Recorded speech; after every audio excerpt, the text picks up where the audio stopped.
Hepinize merhaba arkadaşlar. Yeni bir videoya hoş geldiniz.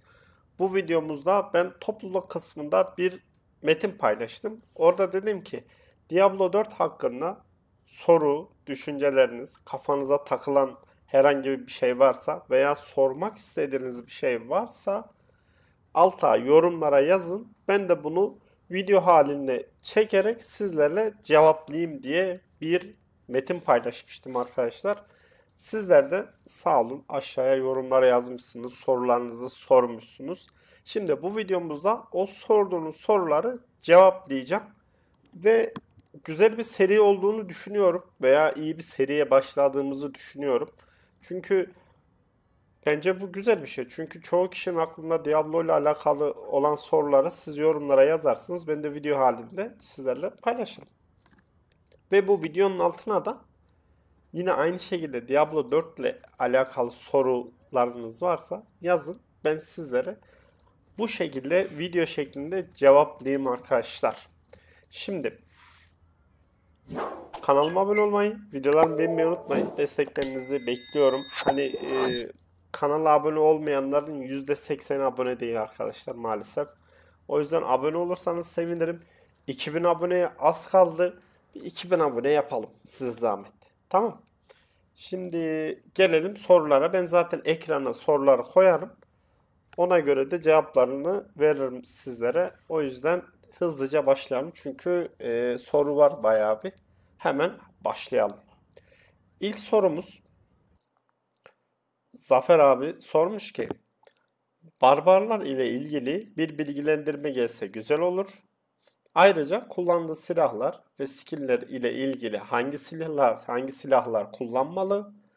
İtemler, yüzler ve Türkçe şeklinde olursa süper olur sevgili arkadaşım demiş. Şimdi öncelikle benim bir tane barbar build'i paylaştım YouTube kanalımda. O build gerçekten büyük bir build. Geçen sezon paylaştım ama barbarın şimdi temel bir mantığı var. O temel mantığı aşırı güç hasar. Ve ben hemen sizlere de onu göstereyim. O build'i şöyle. Burada zaten nasıl vurduğunu görüyorsunuz. Görürsünüz. Aşırı güç hasarı ve ekstradan kritik vuruşu. Barbarın olayı bu. O yüzden bu paylaştığım build veya bu paylaştığım video niye böyle yavaş şekilde ilerliyor bu video onu da anlamadım. Hızı mı yavaş? Yok, hızı da normal. Allah Allah. Bismillahirrahmanirrahim. Hah, kendine geldi. Yok, gelmedi. Gelecek herhalde, bilmiyorum. Ya, sonuna gelmişiz, dur. Neyse. Abi şöyle diyeyim sana Zafer abi. Bu build'i yap. Bu build'i yaptıktan sonra 80 level olduktan sonra milyonlar milyarlar vuracaksın. Adım gibi eminim. Yani rahat yani. Kesinlikle vuracaksın. Bir de bu build'de bir tane kırmızı glif var. O kırmızı glifi çıkar. Yani çıkar değil de zaten 3. sezonda kırmızı glif yok. O kırmızı glifin yerine savunmasız düşmanlar hasar glifini tak. Ondan sonra kafan rahat bir şekilde oyna. Sonra da yorumunu bekliyorum. Nasıl oldu bu build'in? İyi mi kötü mü? Yorumunu bekliyorum abi. Tamam. Şimdi gelelim ikinci soruya. Semih demiş ki bu Driel boss giriş itemlerini Çinliler G2'a gidip sitelerden nasıl Diablo Trade'e göre 8-10 kat daha ucuz satıyor. Şimdi Driel itemleri şunlar. Bu ikisi. Şimdi burada demiş ki Semih, Driel işte o itemleri nasıl işte sitede daha ucuza nasıl satıyorlar. Şimdi Diablo'da şöyle bir sorun vardı. Sezon 2'de de vardı. Sezon 3'te de aynı sorun olduğu için sezon 3 hemen bitti. Bir haftada bitirdiler sezon 3'ü. Bu Duriel malzemelerini bir kopyalama gibi bir durumu vardı arkadaşlar. Ve bunları bir kopyaladılar. Yani kopyalamak da çoğalttılar. Öyle diyeyim. Çoğalttıkları için de sezon 3 başında çok malzeme olduğu için ve herkes hızlıca Duriel'e spamladığı için, girdiği için sezon 3 hemen bitti. Hani ucuz olmanın sebebi de bu. Eskiden sezon 2'de bu itemler yani bu malzemeler 5 dolardı. Sezon 3'te 0,1 dolar. Yani öyle çoğalttıkları için maalesef o yüzden ucuza satıyorlar. Ondan dolayı da bir haftada sezon 3 bitti. Maalesef Semih. Gelelim üçüncü soruya. Sınıflar için build kasma gibi önerileri en iyi nerede bulabilirim? Ayrıca hazır fırsat bulmuşken eline sağlık şimdiden teşekkür ediyorum demiş. Asıl ben teşekkür ederim Bedirhan soru sorduğun için cansın. Şimdi burada diyor ki sınıflar için build kasma gibi önerileri en iyi nerede bulabilirim? Arkadaşlar burada bunu şöyle Maxroll diye bir site var. Tamam mı? Şunu kapatalım. Bu sitede Allah'ım internette bir sıkıntı mı var? Ben mi sıkıntı yaşıyorum? Neyse. Bu Maxroll'da tamam mı? Şöyle bir tık geri gelelim. F5 diyelim. Şöyle bir F5 diyelim burayı. Tamam. Şimdi bu Maxroll'da tamam mı? Burada en iyi best boyutlar var. STR'den aşağıya doğru düşen boyutlar var arkadaşlar. Burada istediğiniz her şeye bakabilirsiniz. Yani burada her şeyi anlatıyor aslında oyun. Hani eğer gerçekten Diablo 4 hakkında böyle bazı şeyler konusunda bilgi edinmek istiyorsanız veya bulamıyorsanız bu sitede bulabilirsiniz. Burada barbardır, druiddir, ondan sonra rogue'dur, büyücüdür. Hepsinin boyutları var. Hangi itemleri kullandıkları, ne özellik kullandıkları hepsi burada yazıyor ve hepsini burada ulaşabilirsin. O yüzden bu siteye de bakabilirsin Bedirhan. Ben de site linkini aşağıya bırakırım. Bir de ekstradan o barbar boyut linkini de aşağıya bırakacağım. Haberiniz olsun. Tamam. Şimdi gelelim dördüncü sorumuza. Negatif demiş ki robotun olayı ne? Nerede? Kaçıncı seviye alıyoruz? Robot önemli mi? Arkadaşlar robot önemli mi? Yani önemli gibi değil gibi. Bir faydası var gibi yok gibi. Şöyle mesela. Adrenalin patlaması var burada. 12 saniyede bir %20 hasarınızı arttırıyor mesela. Böyle konularda yararı var. Ekstradan bir de hasar veriyor işte. Hani bir o başka bir olayı yok. İşte nereden alıyoruz demiş.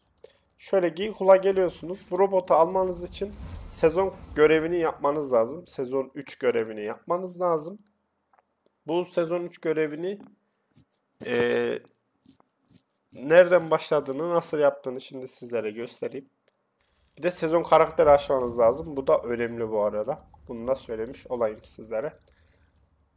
Oyuna başlıyorsunuz. Ya oyuna başlıyorsunuz derken sezon görevini başladığınız zaman şu kısımda işte insanlar falan toplanmış olacak. Yanlış hatırlamıyorsam. Tam bu kısımda insanlar toplanmış oluyor. Bu arada bir yerde. Burada görev alıyorsunuz. Bu görev sizi şuralara bir yerlere gönderiyor. Ondan sonra burada hall diye bir yer var. Bu hall'e ışınlanalım. Yani sezon hikaye görevi sizi hall'e getiriyor. İlerledikten sonra. Hall'e geldiniz mi? Böyle ilerliyorsunuz. Burası sizde karanlık olur arkadaşlar. Onu söyleyeyim. Bir de bir tane bir kişi şey yapmış YouTube yani bir yorum yapmış. Neden bu kadar çok arkadaşlar diyorsun demiş. Ben eski videolarımda daha çok söylüyordum bu arada bu kelimeyi. Şimdi azaltmış halim bu. O yüzden kusura bakmasın o hani enti hani böyleyim yani. Neyse. Buraya geliyorum tamam mı? Buraya geliyorsun. Buraya geldikten sonra işte burası ya karanlık oluyor. Burada moblarla savaşıyorsun. Savaştıktan sonra burada yaşlı bir amca çıkıyor. Tamam mı? Bu yaşlı amca sana şu robotu veriyor burada. Sanırım sezon hikayesinin ikinci görevinde buraya geliyorsun. Burada da robotu alıyorsun. Robotu bu şekilde alıyorsun. Geldik kaçıncı? Altıncı soruya. 100 level sonrası okçuya nasıl item dizilmeli? Hangi dungeonlardan demiş. Arkadaşlar 100 level olduktan sonra şuradan bir çıkalım. Şöyle Kyosha'ta gidelim. 100 level olduktan sonra 925 item giymeniz gerek. 925 item demek ne demek? 925 öğü gücü item'ı giymeniz gerekli. Çünkü 925 giymeniz lazım. 100 levelsiniz. Güçlü olmanız gerekiyor. O itemi kesinlikle giymeniz lazım. O itemleri nereden bulursunuz? Onu sormuş. ekstradan. O itemi şuradaki Duriel'den bulabilirsiniz. Eğer Duriel malzemeniz varsa Duriel'e girersiniz ve Duriel'den 925 item'la ekstradan Duriel'den Uber item düşürebilirsiniz. Yani Uber item düşürebilirsiniz. Uber item Duriel'den düşme şansı daha yüksektir. Bunu söyleyeyim. Bir de ekstradan dur bir mühür üretelim. İnşallah üretebiliriz bu arada. Şöyle gidelim. Bir de kabus zindanlarında üretemiyoruz. Bir dakika şu yan karakterlere gireyim. Kabus zindanlarına 80 seviye üstü kabus zindanına girerseniz orada da garanti olarak 925 itemler düşüyor. Necro'ya girelim. 925 itemler garanti olarak düşüyor arkadaşlar. Yani 80 level üstü dungeon yapabilirsiniz. Şimdi onu da göstereyim sana Kerem. Senin sorununu da bu şekilde cevaplamış olayım. Ya da bunda varsa bunu depoya atayım. Rogue'la savaşalım. 74 bu. Dur bunları depoya atayım da kıralım. Şuraya atalım. Şimdi bu arada çok buz boss'u malzemem var ya. Bayağı bir herhalde bir 20 turluk buz boss'u malzemem var. Ve uzun video olacak onu söyleyeyim çünkü sorularınızı yapıyorum arkadaşlar. Biraz oyalandık tabii öyle bir sorunumuz var şu anda. Oyalanmak da değil hani Kerem'in sorusunu tamamen yanıtlamak amacıyla. Şöyle şunları alalım.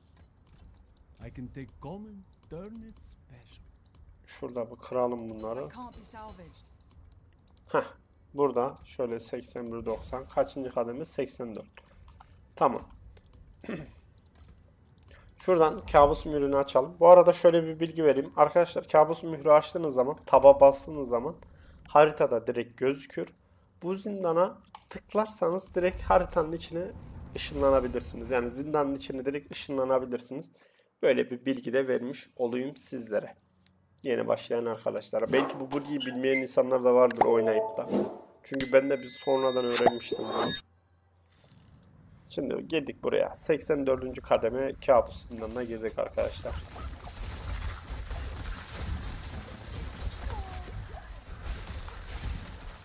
Şöyle yalnız rock fena değil mi ya?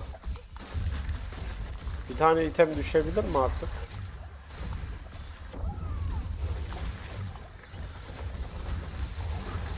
O 6 milyon vurdum. Hey. Ha tamam. İtem düşmüş.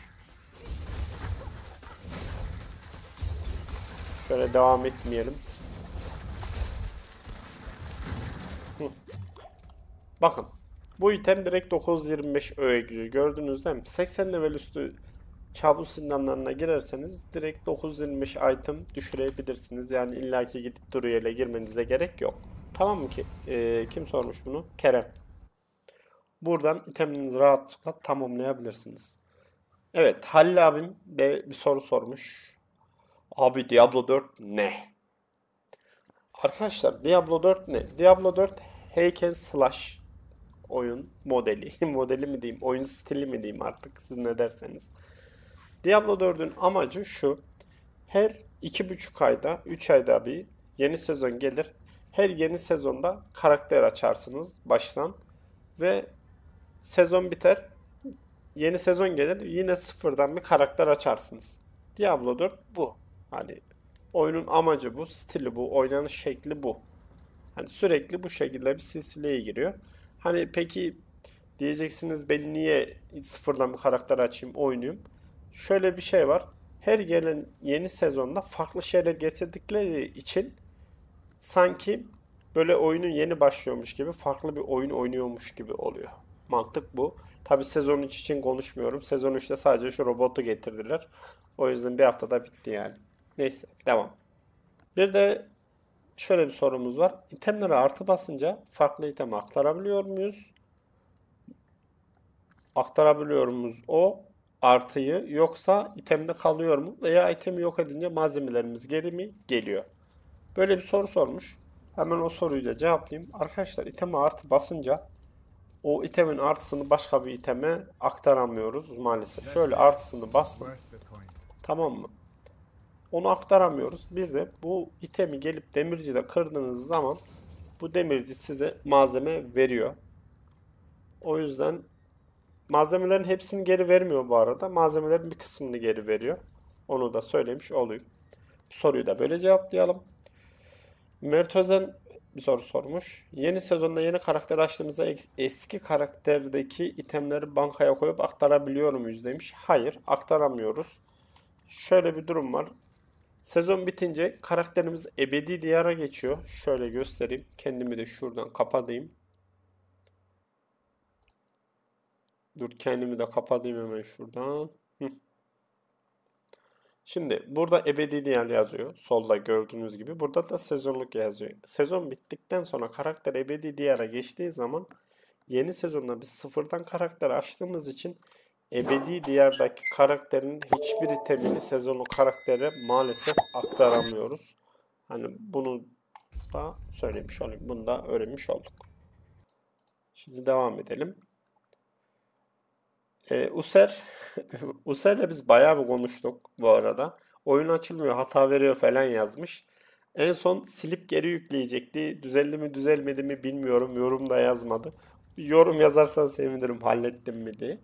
Bir de İrfan abi son olarak, son sorumuz bu arada. İrfan abi de demiş ki bana Duruyel keser misin? Keserim İrfan abi, sıkıntı yok. Hallederiz Duruyel'i de.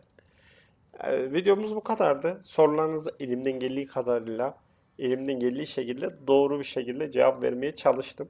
Diablo 4 hakkında benim de bilmediğim bazı bilgiler olabilir. Hani sonuç olarak ben Diablo 4'ü hatim etmiş bir insan değilim. Hani benim de bilmediğim şeyler, kusurlarım illaki vardır. Bunu söylemiş olayım. Yanlış bir şey söylediysem, ne bileyim yanlış bir şey anlattıysam o yüzden kusura da bakmayın.